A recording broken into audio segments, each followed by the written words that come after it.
নেতা 500 টাকা দিল গো, আর অমনি রাস্তায় স্লোগান দিয়া শুরু করে দিলে, আমার নেতার চরিত্র ফুলের মতো পবিত্র, নামাজ পড়ে না 1 ওয়াক্ত, গাঞ্জা টানে 5 ওয়াক্ত। ঠিক না বেঠি? 500 টাকায় স্লোগান আছে না নাই? অথচ যদি আল্লাহর কেন ডাকেন না? উদাহরণ যদি একটা দিই, লজ্জা করলেও বলি। ধরেন হঠাৎ রাত 3টার সময় পিসাব লেগেছে, উঠেছেন পিসাব ফিরার জন্য, উঠে দেখেন পিসাব ফিরতে বসেছেন কিন্তু মেশিন স্টার্ট নিন, মানে পিসাব ফিরতে পারেন না, হয়নি। আরে বাবা লজ্জার কথা না, এটা হলো বাস্তবতা। ধরেন পিসাব হয়নি, এখন আপনি চিন্তা করলেন যাক হয়নি, অসুবিধা নেই, কাল সকালে 10টার দিকে ফিরবেন। এই চিন্তা করি যে এই শুয়ে থাকেন নাকি? কেউ শুয়ে থাকে? বরং কেন মেশিন স্টার্ট নিল না, নজেল প্লাঞ্জার কনে জ্যাম করলো, এটা দেখার দরকার আছে না নাই? ওই পিসাব ফিরার জন্য আধা ঘন্টা ধরে ট্রাই করি, হচ্ছে না কের জন্য। তারপরে যদি স্ত্রী থাকে, সে প্রথমে স্ত্রীর বলে, ওগো আমার বিবি গো, আমি তো বেকায়দায় পড়ে গেছি গো, কি হয়েছে? পিসাব ফিরতে গেছিলাম, হয় নাই। স্ত্রী বলে, তাতে টেনশন কি, 2 দিন পরে ফিরবা? বলে নাকি এই কথা? না, বলে না। বলে কেন? এত দুশ্চিন্তার বিষয়। মা ডেকে নিয়ে আসি, শাশুড়ি ডাকে, আম্মা ওঠেন, কেন? আপনার ছেলের তো পিসাব হচ্ছে না। মা এসে কয়, আব্বা কি হয়েছে? ও মা আমি আল্লাহ কান্দিস না, আমি দোয়া করতেছি, দেখি হোমিওপ্যাথি ডাক্তার আছে, আমাকে ডেকে নিয়ে আসি। ওই জীবের পরে কয়েক ফুটা গুনে গুনে মেরে দিলে, দেওয়ার পরে না, তাও কোনো কাজ হইল না। ও মা, আমার নিজের পিসাব আটকাইছে কয়েকবার, আমি জ্বালা বুঝি রে ভাই। ওরে পৃথিবীর সব দূর এই জায়গা আমার মুক্তি হবে। কথা বলেননি?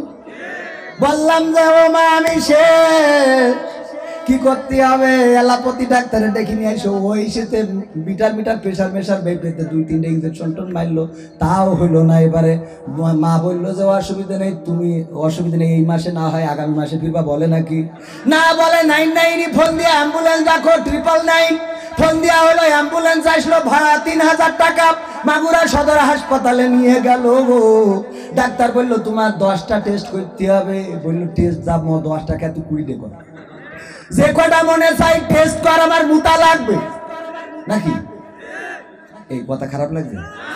এই কথা বলছি কারণ আপনারা আল্লাহর নাম মুখে নিতে চাচ্ছেন না, আজকে একদম প্র্যাকটিক্যালে বুঝাই দিয়ে যাবো কেন মুখে নিতে হবে। ও আমার ভাইয়েরা, এবার বললো ডাক্তার, বললো পরীক্ষা তাড়াতাড়ি হুইল চেয়ার নিয়ে আবার কর। পরীক্ষা করার পরে ডাক্তার বলছে, শোনো গো, বাড়িতে কি টাকা আছে নাকি? একটা পাথর এসে তোমার এনে জ্যাম করে বসে আছে, ছোট একটা অপারেশন লাগবে, যার জন্য খরচ হবে 30,000 টাকা। বলছে যে না, আমি বাড়ি যাই টাকা পয়সা গুছাই 1 মাস পরে আসবেন বলিছে ডাক্তার। আমি ভিটের কুনারতে পাইছে, তো আপনি আগে পাথরটা বের কর, আমার ভূতা লাগবে। মা শিগগিরি বাড়ি বলিয়ে দেন, দরকার হলে বোর বলেন, শ্বশুর বাড়ি বলতি যৌতুক নিয়ে হারাম, তাও এখন নিয়ে ছাড়া উপায় নেই, কারণ আমার পিসা ফিরা লাগবে। বলেন 30,000 টাকা খরচ হয়ে গেল, অ্যাম্বুলেন্স, পরীক্ষা নিরীক্ষা সব মিলাই 50,000 টাকা। তার তো আপনি 50% বাদ দেন, যদি 25,000 টাকাও খরচ হয়, দিনে কয়বার পিসাব করেন? 4-5 বার হয়, 4-5 বার সারে আছে না। এবার কি বুঝা গেছে আল্লাহর নাম কেন বলবো? সিটারি করার জায়গা খুঁজে পান না। একজন গাছে উঠেছে, উঠলি আম পাড়বে, ওই সময় ব্যাগ কালো হয়ে ঝড় শুরু হয়ে গেছে। বলছে আল্লাহ তুমি ঝড় দেওয়ার সময় ফেলি না, আমি মগ ঢালে, এখন তুমি ঝড় দিবি। আল্লাহ তুমি যদি কোনো মতে আমার নিচে পর্যন্ত নামতে দাও, আমি 2টা গরু মসজিদে দান করতে পারবো। তো এই বইলে আস্তে আস্তে করে মনে করেন যে একটু নিচে পর্যন্ত যে এই আছে, মানে একটু নিচেই বলতে কিছু মোটা ডাল পেয়েছে, মগ ডালের তো একটু নিচে গেছে, একটু মোটা পেয়ে বলছে আল্লাহ তুমি তো জানো গরিব মানুষ, 2টো গরু করতে দেবা না, আর তোমার তো কোনো অভাব নেই, আমি 2টো ছাগল দিবা না আল্লাহ, তুমি আমার একটু ভালোভাবে নিচে পর্যন্ত নামতে দেবে। তো এরপরে আবার একটু নিচে নামলে আরো মোটা ডাল না, এই পেয়ে বলছে আল্লাহ আবেগে বলি ফেলেছে 2টো ছাগল কনে পাবা, বাড়ি যায়টা আছে ও আমার শ্বশুর বাড়িতে নিয়ে এলো, দিল্লি তোমার বউ বাড়ি থাকা দেবে। তা আল্লাহ আমি তোমার ই করবা না, আমি 2টো মোরগ ধরি মসজিদে দিয়ে আসবো না, আল্লাহ তুমি মাফ করে দাও এতে। এরপরে নিচেই ঝাঁপ দিয়েই বলছে আল্লাহ জীবনে গাছে উঠবো না, কিছু দিতেও যাবো। কত বড় সিটারি, খালি কার সাথে? যদি বলেন যে না আমরা ওই রকম না, তাহলে আজান দিলে মসজিদ ফাঁকা থাকে কেন? ঠিক না বেঠে? আজান দিলে মসজিদ ফাঁকা। ও আমার ভাইরা, মাদ্রাসায় ছাত্র নাই, কেজি স্কুল আর ব্রিগেডে ছাত্র ছাত্রীর অভাব নাই। যদি বলা হয় কোরআন পড়তে পারো কতজন, আমি হাত তুলব না। আপনারাই বিবেকের কাছে প্রশ্ন করেন, যদি আল্লাহর সাথে চিটারি না করেন, যে আল্লাহ কোরআন শিক্ষা করা ফরজ করে দিল, আপনি সেই ইলমটাই অর্জন করেন না, বলেন দেখি আপনি আল্লাহর সাথে চিটারি করেন কি না? ফজরের নামাজ মুয়াজ্জিন আযান দেয়, আসসালাতু খায়রুম মিনান নাওম। এই আজান শুনে মসজিদে কম্বল লাতিতে থুয়ে কয়জন গেছেন, আর কয়জন কম্বল টেনে যাই টাকলা ছিল বাকিটুক ঢেকে ফেলিছেন? একটু নিজেরা চিন্তা করেন। তাহলে আল্লাহর সাথে চিটারি করেন না? করেন না? কথা কয় না। ও এবার গার পরে পড়ছে, গার পরে পড়ছে। সময়টা তো বড্ড খারাপ, আপনি তো ভাই সব জানেন, বুঝে শুনে কথা বলে ওয়াজের ইতি টানেন। উস্কানি ফুসকানি মূলক বলবেন না কোনো কথা, এই মঞ্চে রাজনীতি ভাই করবেন না অযথা। আমরাও ভাই কোরআন জানি, মানি মোটামুটি, ঝামেলাতে থাকি মাঝে মাঝে নিয়ে ভোটাভুটি। মক্তবেতে শিখেছিলাম আলিফ বা তা সা, কোরআন হাদিস মোটেও জানি না, এমন কিন্তু না। তাই রাজনীতি চলবে না ও হুজুর, রাজনীতি চলবে না, তাই রাজনীতি চলবে না ও ভাই, রাজনীতি চলবে। বলছে হুজুর শোনেন, আপনি ওয়াজ করতে আসেন যশোর, আমরা ঢাকার তো হুজুর নিয়ে আসি। তাই কি? বলছে অমুক হুজুর ওয়াজ করে কত মধুর সুর, কবরেতে গেলে পাবো ৭০,০০০ হুর। এমন ওয়াজ আছে না নাই?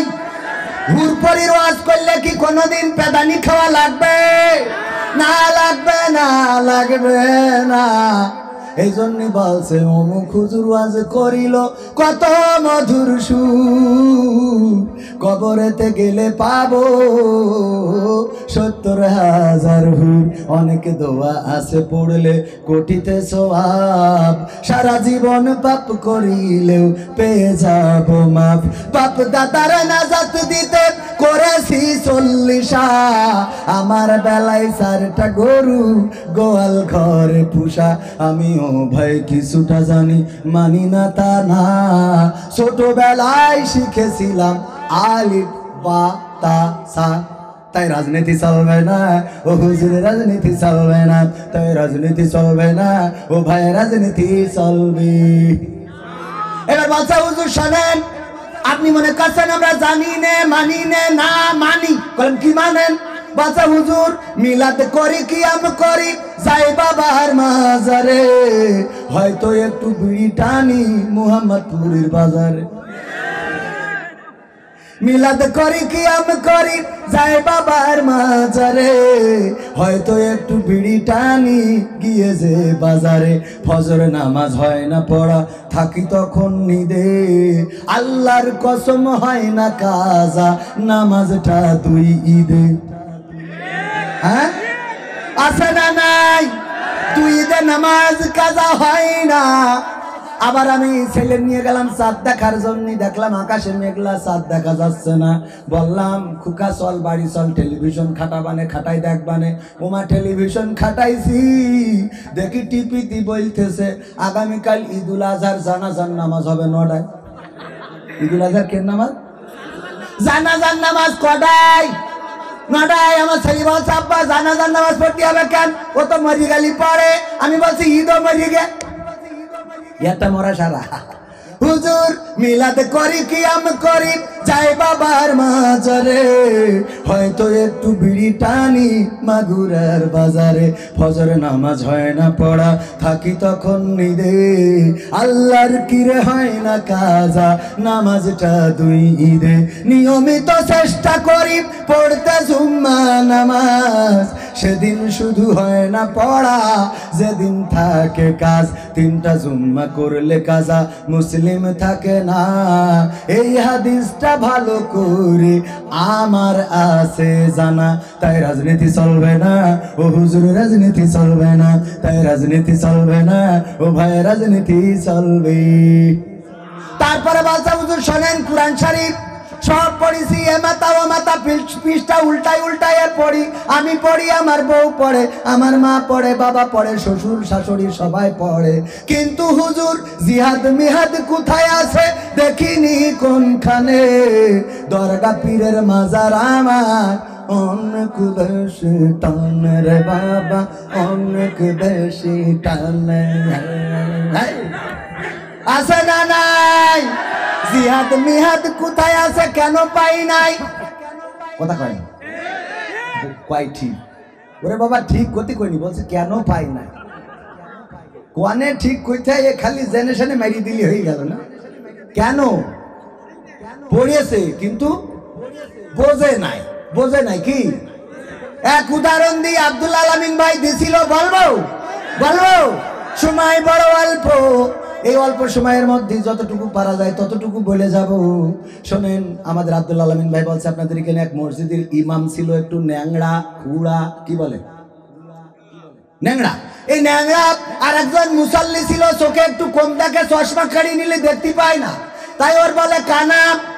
এই দুজনে তর্ক করতেছে যে এবার বিপিএল এ মাশরাফি বিন মুর্তজার দল ভালো খেলতেছে, কারণ ও আগেও এমপি ছিল, এখনো এমপি। বলছে না, নতুন করে সাকিব আল হাসান নতুন এমপি হওয়ার পরে আরো পাওয়ার বেড়ে গেছে, এখন খুব ভালো মারতেছে। দুইজনে তর্ক বিতর্ক, একজন কি ন্যাংড়া আর একজন কানা। কানা হলো মুসাল্লি, ন্যাংড়া ইমাম। হঠাৎ মাগরিবের আজান দিয়েছে, বলছে চলো বাদ দাও, নামাজ পড়ে আসি। মসজিদে যাইয়ে নামাজের মধ্যে ইমাম তেলাওয়াত করতেছে, ওয়া কানা মিনাল কাফিরিন, ওয়া কানা মিনাল কাফিরিন। যেই তেলাওয়াত করেছে, কানা বলছে হুজুর তো জন্মের খারাপ। ক্রিকেট খেলা নিয়ে তর্ক হইলো চার দোকানে, আর মসজিদে এসে কয় ওয়া কানা মিনাল কাফিরিন, আমি কানা কাফের। দেখি সহ্য না করি পারা যায়? হুজুর আপনার এই নামাজ দিয়ে আমার কাফের বানানো ঠিক হয় নাই, তাও মাফ করে দিলাম আজকে, এর পরে যদি কোনোদিন বলেন তাইলে কিন্তু হুজুর ছাড়বো না, ছাড়বো না। এরপরে আবার একদিন যেদিন ইমাম তেলাওয়াত করেছে ওয়া কানা মিনাল কাফিরিন,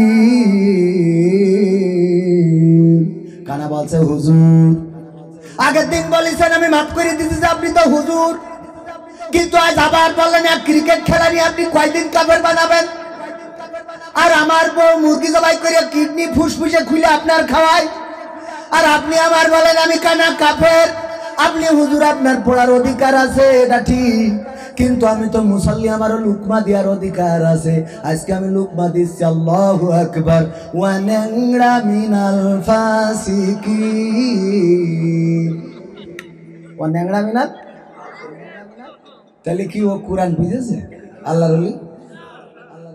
জিহাদ মিহাদ কোথায় আছে দেখিনি কোনখানে, দরগা পীরের মাজার আমার অনেক বেশি টানে, সেথায় গেলে শর্টকাটে ভাই জান্নাত পাওয়া যায়, পরকালে তোরাই নেবে চিন্তা তেমন নাই। পীর সাহেবের কাছে মুরিদ আমি আমার নেতা, বছর বছর ছাগল পাঠায় আমি আবার সেথা, হইলে ওরস কোনোভাবে মিস তো করি না, ওখান থেকে আল্লাহ রাসূল হয়েছে জানা। তাই রাজনীতি চলবে না ও হুজুর, রাজনীতি চলবে না, তাই রাজনীতি চলবে না ও ভাই, রাজনীতি চলবে। আমরাও বলি চলবে না। আমি এখানে রাজনীতি করার জন্য আসি নাই, আমি যদি এই অঞ্চলে মহিলা মেম্বারিতে দাঁড়াই তাও কি কেউ ভোট দেবে? দেবে না, কারণ আমি যশোরের মানুষ। বলবে ও মহিলা মেম্বার পাশ করে চলে যাবে আর আসবে না। কি হবে বেঁচে থেকে অযথা বিদ্যা শিখে যদি না গড়তে পারি শোষণবিহীন সমাজটাকে কি হবে বেঁচে থেকে কি হবে ছাত্র সেজে চুমু খেয়ে সনদ খানা যদি হয় বিদ্যালয়টা ট্রান্সজেন্ডারদের আড্ডাখানা কি হবে ছাত্র সেজে চুমু খেয়ে সনদ খানা যদি হয় বিদ্যালয়টা গিটারওয়ালাদের আড্ডাখানা এর চেয়ে মরাই ভালো দেশ ছেড়ে যাওয়াই ভালো এর চেয়ে মরাই ভালো দেশ ছেড়ে যাওয়াই ভালো কি হবে ধোঁকা দিয়ে বিবেকটাকে কি হবে বেঁচে থেকে অযথা বিদ্যা শিখে যদি না গড়তে পারি শোষণবিহীন সমাজটাকে কি হবে বেঁচে থেকে কি হবে যুবক নামের বোঝা হয়ে এই ধরাতে যেখানে মা বোনেরা ধর্ষিতা হয় দিনে রাতে ধর্ষণ আছে না নাই যারা ধর্ষণ করে তারা কি মানুষ না অমানুষ অমানুষগুলো যারা ধর্ষণ করে তাদের যদি ইসলামী আইনে শাস্তি কায়েম থাকতো কবির বিন সামাদ যদি ধর্ষণ করত আর তার ইসলামিক আইনে শাস্তি কি হতো বলেন মাজা পর্যন্ত গেড়ে দিয়ে চারিদিক থেকে ইট পাথর মারা হতো আর আপনারা এইভাবে চারিদিকে দাঁড়াইয়ে দেখতেন এটা যখন দেখতেন ওগো আমার ভাইরা এমন করে যদি পাথর মেরে সঙ্গে সার করে দেওয়া হতো আর ইউটিউবার ভাইরা ভিডিও করে যদি চ্যানেলে ছেড়ে দিত বলেন দেখি লাইলাতুল ভ্যালেন্টাইন্স ডে কি কেউ পালন করতো লাইলাতুল ভ্যালেন্টাইন্স ডে পালন করার লোক পাওয়া যেত কত মা পোসাই দুয়াও চাই আমি যাব না রে যাব না আমি পারি না আর পারি না আমি কেন মরি না আজরাইল কি চিনে না আমার গো আমি তোরে কেন ছাড়াইতে পারি না কি এই বলতো না ইসলামের আইন কায়েম হইলে চোর যদি চুরি করে শাস্তি কি হাত কেটে দাও এখন আমার যদি হাত কাটা থাকতো আর এসে যদি বলতাম বাবারা কেউ চুরি করবা না চুরি করা গুনাহের কাজ আর কোরআনের আইনে হাতের কবজি কেটে দেবে এই জন্য বলি কেউ চুরি কইরো না আপনারা বলতেন হুজুর আপনার কবজি কই আমি বলতাম আমাদের ওখানে আখ লাগাইছিল সেই আখ মারাই করা মেশিনে আমার একদিন আখ ঢুকাইতে দিছিল আমার আব্বা ঢুকাতে দিয়ে চলে গেছে আমার হঠাৎ ঘুম আসিল আখের সাথে হাতটাও ঢুকে গেছিল হাতও রস হয়ে গুড় হয়ে পাটালি হয়ে গেছে আপনারা বাড়ি যাওয়ার সময় কি এটা মানতে কি বলতেন যাওয়ার সময় বলা বলি কথা হুজুর মনে হয় ছোটকালে সোচ ছিল রে ঠিক না রে ঠিক এটা কি লুকানো যেত তাহলে আমি যত বড় হুজুর হই যদি চুরি করার অপরাধে হাত কাটা হইতো যদি ধরেন আমার ভাইজানের হাত কাটা স্টেজে বসে থাকলে বলতো দেখো চোর বসে আছে কোন বক্তা নুকুল কুমার ভাই এসেছে আমার দাদার হাতের কবজি নাই এসে যদি বলতো যদি আগুন লেগে ধ্বংস হয়ে যায় পবিত্র পৃথিবীর সব বইয়ের দোকান তবু বিশ্ব থেকে হারাবে না পবিত্র কোরআন এই বিশ্ব থেকে হারাবে না পবিত্র কোরআন এই গানও যদি গাইতে বলতেন দাদা হাত কই কি ঠিক না বেঠে এই জন্য আল্লাহর আইনের দরকার আছে না নাই আর আল্লাহ বলে দিয়েছেন আল্লাহ বলছেন ইউরিদুনা লিউতফিউ নূরাল্লাহি বিআফওয়াহিহিম আল্লাহু মুতিম্মু নূরিহি ওয়ালাউ কারিহাল কাফিরুন এই আয়াতের পরে আবার কি বলছেন হুয়াল্লাযী আরসালা রাসূলাহু বিল হুদা ওয়া দীনিল হক লিইয়ুযহিরাহু আলাদ দীনি কুল্লিহি ওয়ালাউ কারিহাল মুশরিকুন আমার আল্লাহ বলছেন আমি সত্য দিন সহকারে রাসূলকে পাঠালাম এই জন্য যে উনি সকল দিনের উপরে সকল দলের উপরে সকল মতের উপরে কার দিন কায়েম করে দেবে আরো জোরে বলেন কার দিন আরো জোরে কার দিন আল্লাহর দিন কায়েম করে দেবে এতে যতই ওদের বুকের মধ্যে জ্বালা পোড়া হোক না কেন আদেশটা কার সবাই বলেন আদেশটা কার সে আল্লাহর জমিনে আল্লাহর দিন কায়েমের দরকার আছে না নাই কি হবে যুবক নামের বোঝা হয়ে এই ধরাতে যেখানে মা বোনেরা ধর্ষিতা হয় দিনে রাতে যৌবনের সার্থকতা ঘুচিবে সকল ব্যথা, যৌবনের সার্থকতা ঘুচিবে সকল ব্যথা।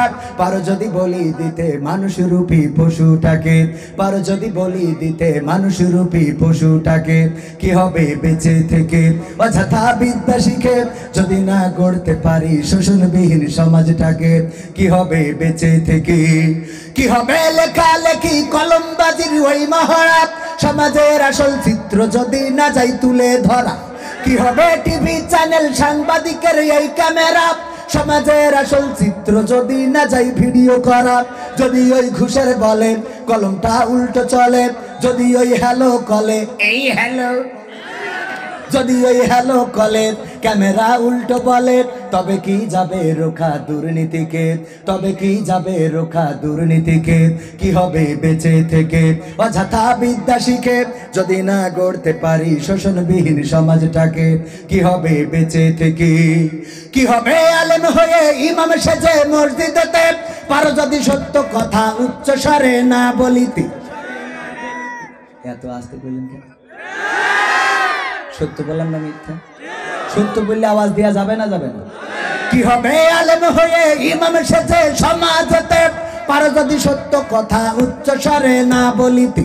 চাকরি ভাই করো যদি ছেড়ে দাও ওই না গদি, চাকরি ভাই করো যদি ছেড়ে দাও ইমামতি, কি হবে ধোঁকা দিয়ে আল্লাহকে, কি হবে বেঁচে থেকে অযথা বিদ্যা শিখে যদি না গড়তে পারি শোষণবিহীন সমাজটাকে, কি হবে বেঁচে থেকে। কি হবে নামাজ রোজা ইমানদারির বড়াই করে, কোরআনের খাদেম যারা তারা যদি থাকে কারাগারে, কি হবে নামাজ রোজা ইমানদারির বড়াই করে, কোরআনের কর্মী যারা তারা যদি থাকে কারাগারে। মসজিদের কোণে বসে জিকির যত করো কষি, মসজিদের কোণে বসে তসবিহ যত টানো ঠেসি, এভাবে যাই না পাওয়া আল্লাহকে, যাবে এভাবে যায় না পাওয়া আল্লাহকে, কি হবে বেঁচে থেকে অযথা বিদ্যা শিখে যদি না গড়তে পারি শোষণবিহীন সমাজটাকে, কি হবে বেঁচে থেকে। কি হবে নেতা হয়ে জনবলে ঘাড় ফুলিয়ে, মাগুরা গরম দেখে যদি থাকো ঘরে শুয়ে, কি হবে নেতা হয়ে জনবলে ঘাট ফুলিয়ে, রাস্তা গরম দেখে যদি থাকো ঘরে শুয়ে। এর সেই এসে যে গুজে ভিলেনের সঠিক পদে, এর সেই এসে যে গুজে ভিলেনের সঠিক পদে, দিয়ে দাও বিনয়ে জীবনটাকে, দিয়ে দাও বিনয়ে জীবনটাকে, কি হবে বেঁচে থেকে অযথা বিদ্যা শিখে যদি না গড়তে পারি শোষণবিহীন সমাজটাকে, কি হবে বেঁচে থেকে। কি হবে আকাশ ছোঁয়া বিলাসবহুল বাড়ি গাড়ি, না খেয়ে কত মানুষ পরপারে দিচ্ছে পাড়ি। এমন আছে না নাই ঔষধ কেনার টাকা নাই, গায়ে শীতের পোশাক নাই, শোয়ার জন্য শীতের একটা কম্বল নাই। ঢাকা শহরে যান, ঢাকার অলিতে গলিতে দেখবেন পাঁচিলের কর্নারে অথবা কোন রাস্তার পাশে পড়ে আছে কোন একটা ব্যানার বিছিয়েছে, আর গায়ে কোন একটা ব্যানার গায়ে দিয়ে রেখেছে, কেউ বা বাস্তা গায়ে, কেউ বা পেপার গায়ে পড়ে আছে। এই অবস্থা চলছে, অথচ কত মানুষ, কত আগে আজকেও আমাদের ব্যাংকের মিটিং এ আমরা ছিলাম, সেখানে একটা পর্যায়ে গবেষণার একটা পর্যায়ে বলা হলো এই দেশের মানুষগুলো যারা কোট পরে টাই পরে, ওরা কোট টাই পরিয়ে এই দেশের টাকা অন্য জায়গায় নিয়ে দেশটা করে ফাঁকা, আর যারা গরিব মানুষ এই একটা ছেঁড়া জামা ছেঁড়া জুতা পরে বিদেশে টাকা ইনকাম করে এই দেশের রেমিটান্সটা শক্তিশালী করে। ঠিক না বেঠে? আমার প্রবাসীরা বিদেশে তাদের গায়ের পোশাক, কয়দিন আগে কাতারে গেলাম, কাতারে যাওয়ার পরে একজন দৌড়ে এসে আমার সাথে সেলফি তুলতে চাইলো, হুজুর একটা সেলফি তুলবো। আমি বললাম আমিও আপনার সাথে একটা সেলফি উঠাবো। উনি বললেন আমি আপনার সাথে তুলবো, কিন্তু আপনি আমার সাথে উঠাবেন না, আপনার ফোনে উঠাবেন না। কেন? কারণ ওর গায়ে যে জামা কাপড় আমাদের দেশের ফকিরেও তা গায়ে দেয় না, ওর পায়ে যে জুতা আমার দেশের ফকিরও সেই জুতা পায়ে দেয় না, ওর পরনে যে প্যান্টটা রয়েছে ওই প্যান্টটা নায়ক নায়িকা ছাড়া কেউ পরে না। মানে এত ছিঁড়া, খালি ওই নায়িকারা পরে, নায়িকাদের প্যান্ট ছিঁড়া, খেয়াল করেছে না? নায়ক নায়িকা ছাড়া ওই প্যান্ট কেউ পরে না। এই প্রবাসীরা ছেঁড়া জুতা, ছেঁড়া প্যান্ট, ছেঁড়া জামা, ছেঁড়া টুপি মাথায় দিয়ে ওই বিদেশে পরিশ্রম করে, মাথার ঘামটা পায়ে ফেলে। ঈদের দিন আমার ম্যানেজার স্যার বললেন, ঈদের সময় রমজানের হজ করার পরে, রমজানে উমরা করার পরে, ঈদের সময় অথবা কুরবানির সময়, কুরবানির ঈদে হজ করার পরে দেখলাম প্রবাসীরা পলিথিন নিয়ে দাঁড়ায় রয়েছে। যারা ক্লিনের কাজ করে তারা জানে পলিথিনে ময়লা ফেলার মতো তেমন ময়লা এখানে নাই, কিন্তু সবাই তাকিয়ে থাকে মানুষের হাতের দিকে ঈদের দিন, কারণ তাকিয়ে আছে কেউ না কেউ বকশিস দিবে। ময়লার টং ধরে দাঁড়িয়ে আছে, ময়লার প্যাকেট ধরে দাঁড়িয়ে আছে ময়লা ফেলার জন্য। ময়লা না ফেলে কেউ 1 টাকা 2 টাকা 5 টাকা তাদের হাতে দিবে, আর এই টাকাটা গুছিয়ে নিয়ে বাংলাদেশে রেমিটেন্স পাঠিয়ে বাংলাদেশের সরকারের অর্থনীতিকে শক্তিশালী করে। আর এই সরকারের সাথে থেকে কিছু দুর্নীতিবাজ আছে যারা সুইস ব্যাংকটাই টাকা ভারী করে, ঠিক না বেঠে? এই জন্য আমার আইনুদ্দিন আল আজাদ ভাই সুন্দরভাবে লিখেছেন, কি হবে আকাশ ছোঁয়া বিলাসবহুল বাড়ি গাড়ি, না খেয়ে কত মানুষ পরপারে দিচ্ছে পাড়ি। আজরাইল আসবে যবে মাটিতেই পড়ে রবে, কোনো কাজে লাগবে না ওই প্রাসাদটাকে। লাগবে আপনার কত বড় দালাল, কত 5 তলা বাড়ি 10 তলা বাড়ি, আপনি 10 তলা বাড়ির উপরে ঘুমান, হঠাৎ করে মাগুরায় একটা রোড অ্যাক্সিডেন্ট হয়েছে, আর ওখান থেকে আপনি কিল্লা ফতে মানে খেলা শেষ চলে গেলেন ওপারে, বিনা টিকিটে আপনারে পাঠাই দেয়া হলো। এরকম ঘটে না? ওগো আমার ভাইরা, কবির বিন সামাদ কিভাবে মারা যাবে কেউ কি জানে? কবির বিন সামাদ জানে না? জানে না। প্রতিটা মানুষ যেভাবে মারা যায় আমিও একদিন সেভাবে মারা যাব। মাঝে মাঝে কল্পনা করি হয়তোবা কোনো একটা রাস্তায় অ্যাক্সিডেন্টেও আমার মৃত্যুটা হতে পারে, অথবা পানিতে ডুবে যেয়ে মৃত্যুটা হতে পারে, অথবা বিমান ক্র্যাশ খেয়ে মৃত্যুটা হতে পারে, অথবা আমি নিখোঁজ হয়ে যেতে পারি, আমার খবর আর কেউ পাবে না, অথবা আমি হার্ট স্ট্রোক করে মারা যেতে পারি, ব্রেন স্ট্রোক করতে পারি, অথবা ফাঁসির কাস্টে ঝুলা লাগলেও লাগতে পারে না, অথবা পাগল হয়ে ঘুরে ঘুরে দেখা গেল একটা অমানুষের মৃত্যু কপালে জুটতে পারে না। ঢাকা শহরে কিংবা যশোর সদরের উপরে 10 তলা বাড়ি আমি আগুনে পুড়ে মারা গেলাম, কিংবা রাস্তায় অ্যাক্সিডেন্টে মারা গেলাম, আমার লাশটা পাঠানোর পরে আমার বউ খুব আদর করে জড়াই নিয়েতে 10 তলার উপরে উঠাবে। ওই 10 তলায় কত আরাম, কত এয়ার কন্ডিশন, কত নরম বেড, কত সুন্দর পালঙ্ক, কত সুন্দর টয়লেট, কত সুন্দর ওয়াশরুম, কত সুন্দর আয়না, কত সুন্দর সিসিটিভি সব লাগানো, কিন্তু ওই ঘরে আর আপনার ফিরানো হবে না। তাহলে কার জন্য? আবার বউয়ের বয়স যদি কম থাকে গো কি রে, তাইলে উনি ওই 10 তলার ফ্ল্যাটটা সহ একসাথে তেজ মেরে বসে থাকবে, ঠিক না বেঠে? সত্যি বলছি না মিথ্যা? বলেন সত্য না মিথ্যা? ওগো আমার ভাইরা, কিসের মায়া? কার জন্য তো মায়া করেন? এই দুনিয়ায় কেউ আপন বলিস যারে আপন কেহ না, সবাই তো দুদিনের এই মিছে মায়ায় শুধুমাত্র সম্পর্কে জড়াতে চায়। আহারে এই সম্পর্কটাও স্বার্থের সম্পর্ক, স্ত্রীর সাথে সম্পর্ক, সেক্সের সম্পর্ক, সন্তান হয়েছে বাবা মার ভালোবাসা ছিল, আল্লাহ চেয়েছিলেন তাই এই সম্পর্ক সন্তানের সাথে মা বাবার সম্পর্ক খারাপ হয়ে যায় যদি মা বাবাকে চাহিদা মতো দিতে ব্যর্থ হয়। এক ছেলে খুব ভালো দেয় আর এক ছেলে দেয় না, মা বাবা বলেন যে দেয় না তার জন্য দোয়া করে নাকি? কথা কয় না, হয়তো করে কিন্তু অল্প, একটু টান আছে না, একটু টান আছে ভাই। এটা আমার আপনারাও যারা একাধিক মানে যাদের ভাই বোন আছে তারা হিসেব করে দেখবেন যে মার বাবার ভালো দিতে পারছে রে বাবা, আল্লাহ আর যেটা পারে না কয় তুই কম তৈরি খেয়ে বেড়া, তোর লাগবে না। আর কিছু গাঁজাখোর ছেলেও তো থাকে, ওরা কর্ম করতে চায় না, আবার কয় হুজুর বিয়ে হয় না দোয়া করতে। যেখানেই যাবো যে কি বলবো, আমি চাই বাংলাদেশে কাঁদবে না আর কেউ তো দুঃখে, আমি চাই প্রতিটা মানুষ মিলে মিশে থাকবে সুখে, আমি চাই বাংলাদেশে কাঁদবে না আর কেউ তো দুঃখে, আমি চাই প্রতিটা মানুষ মিলে মিশে থাকবে সুখী। ভাই একটু আওয়াজটা দেন, শুনো একটু বাড়াই দেন। হ্যাঁ আরে খুব কষ্ট বেশি হয়ে যায়।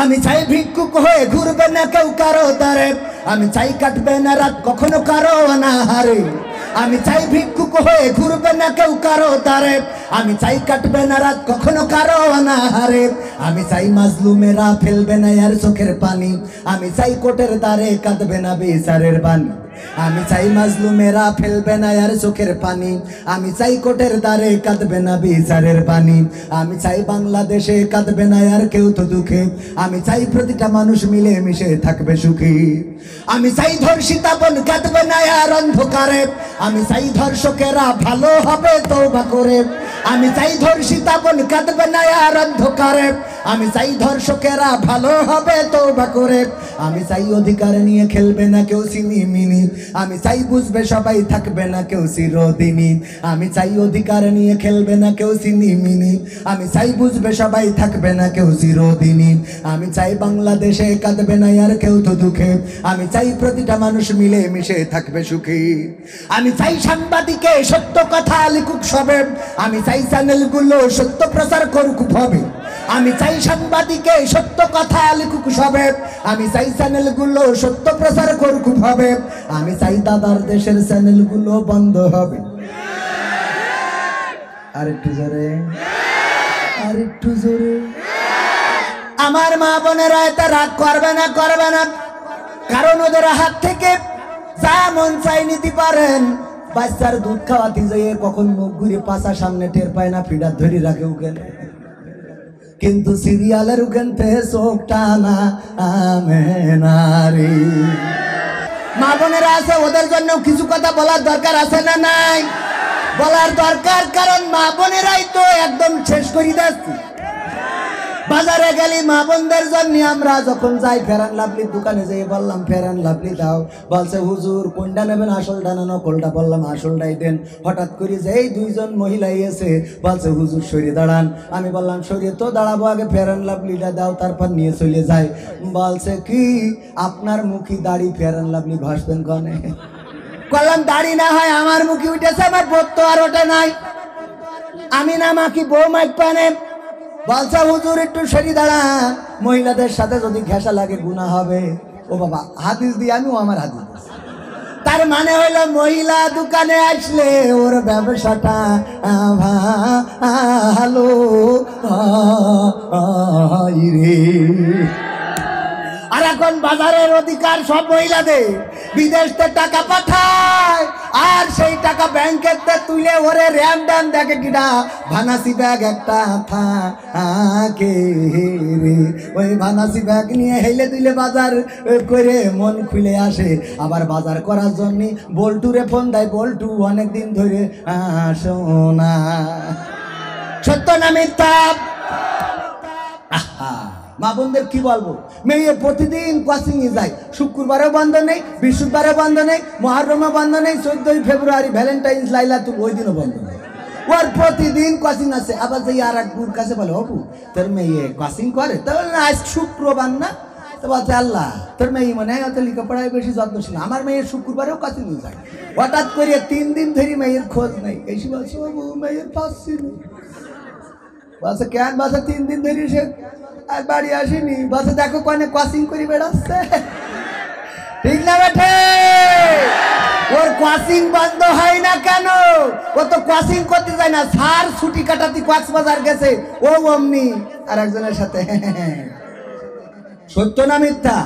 এইগুলো চেক করার দরকার আছে না নাই?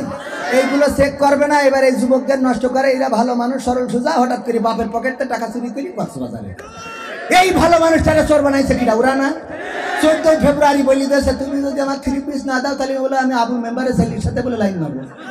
এখন এ যাই করি হোক তাই করি হোক, ইয়াবা বেশি হোক আর বাবা বেশি হোক, ও কিন্তু 3 পিস কিনবে। খারাপ বানাই কারা ওরা না?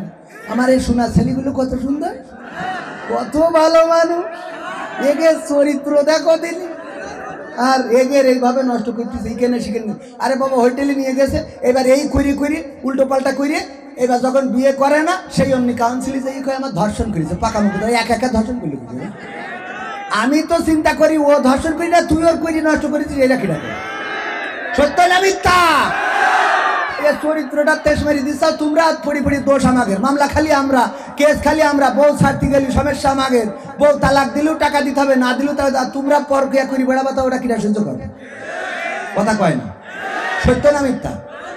এই ঝামেলাগুলো একটু মা বোন আমার বলছি, আপনারা একটু দয়া করি বুরকা যখন পরিছেন একটু মনের মধ্যে বুরকাটা লাগান, মনের মধ্যে একটু লাগান, খালি বাইরে পড়েন না। আমার আল্লাহ বলছে ওয়া করনা ফি বুয়ুতিকুন্না ওয়ালা তাবাররাজনা তাবাররুজাল জাহিলিয়াতিল উলা। ওগো নারীরা, তোমরা পর্দার মধ্যে থাকো, জাহিলি যুগের মেয়েদের মতো সেজে গুজে নিজেদেরকে প্রদর্শন করি বেড়াইও না। ও এত মাকা মাকে যে আলকাতরা বেগম পরিমণি সেজে বসে আছে। আর এই দেখে যুবকরা কিরাস খেয়ে হঠাৎ যেই 1 বছর করা শেষ, তাই মামা এ বউ রাখবো না।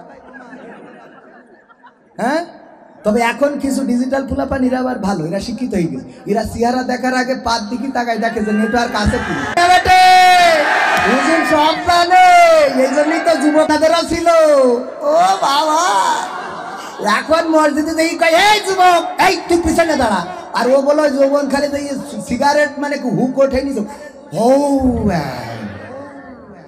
সত্য না মিথ্যা? অনেক আছে এগুলো। আমার যুবকদেরকে এগিয়ে দেওয়ার দরকার আছে না নাই?